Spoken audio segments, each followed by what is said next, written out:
So this is the final boss of this game, the Icon Knight. Oops, he is dead. Oh, there's a second phase as well. And dead again. Guys, I guess we just beat the game. Hello gamers.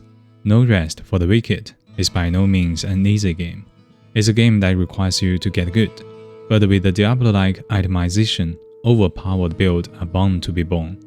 So today, I give you the true Immortal and the most brain-dead build you can ever imagine in early access, and I call it Rivers of Blood. With this build, the only keys you need to play this game is WSAD on your keyboard or left joystick on controllers to move characters around. The moment any enemy lands hate on you, his fate is sealed, bosses included. Now without further ado, let's get started. First of all, I want to introduce the main weapon of this build, Wind of Death. This weapon is dropped from Icon Knight at the bottom of Siren Crucible, which is the toughest enemy in early access. So don't worry, you still get a chance to enjoy the game normally, suffer through the get good journey, reach the final boss, and claim your sweet reward. Now this weapon has this affix, lose 2% health on damage dealt. This means we will take damage when dealing damage. And there's another affix exist in the game on chest pieces that has a certain percentage of damage dealt on damage taken. This means we will deal damage when taking damage. So these two affixes will form a nice little loop, bouncing damage between you and the enemy until one of you is dead. This is why you are seeing all this blood. However, to make sure we are not the one who dies, we need a third affix, chance to gain certain percent health on damage taken. This can be obtained on any other armor piece, that include helmet, trousers, and gloves. Now to put the cherry on top, we can also get one of the rings that recover health when dealing damage. That can be the Plagued Ring or the Crow Ring. You will only need one, but having both won't hurt. These rings will be randomly dropped from the Crucible before the Icon Knight, so you will likely get one of them before you get a weapon. Alternatively, you can also buy them from the merchant, Greenwich. Make sure to check his inventory each time you're in town. As to how to get the armors that have all those affixes we need, the easiest way is to buy basic white armors from the tailors or the smithy.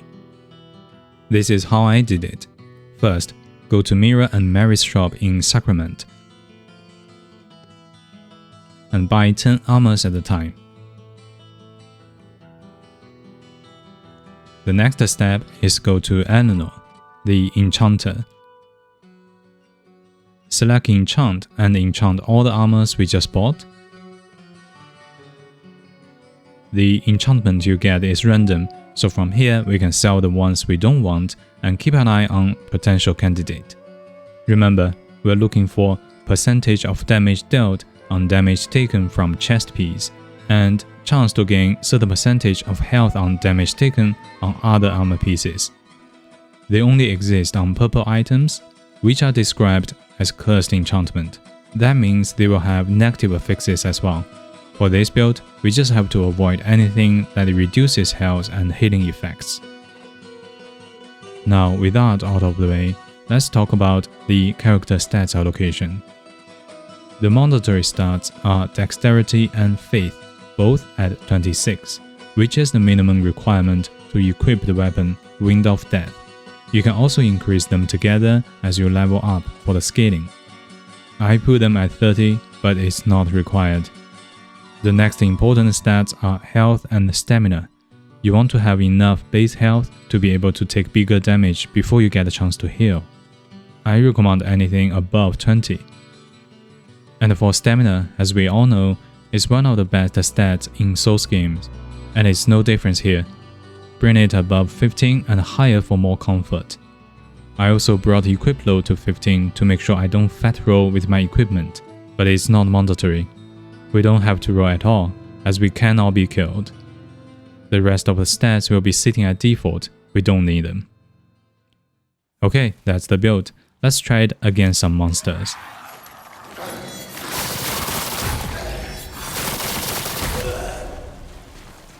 Small monsters won't stand a chance at all.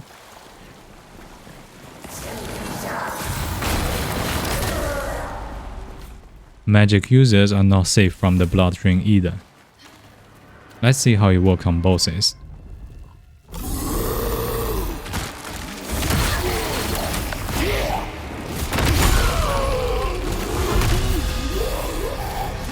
Warwick the Torn didn't get one shot is very surprising. And finally, let's see how the Riven Twins stand against it.